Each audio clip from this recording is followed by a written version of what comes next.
Bibilib ka sa kakaibang kilig ng real-life couple na sina Janine Gutierrez at Jericho Rosales.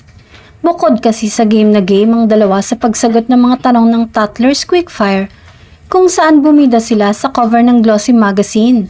Kapansin-pansin din na masaya talaga sila together.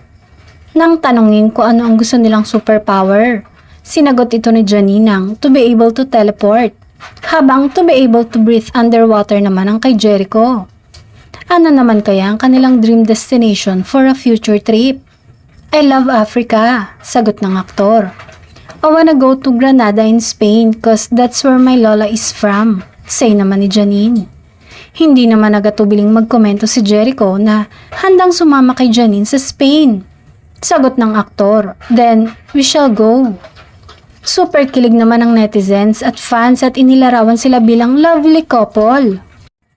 Kamakailan nga lang ay silang tinaguri ang it couple dahil sa taglay na kakaibang chemistry na bukod sa napaka-sweet nila ay sila din ang tinawag na hottest couple dahil pareho naman talagang napaka-hot ng dalawa.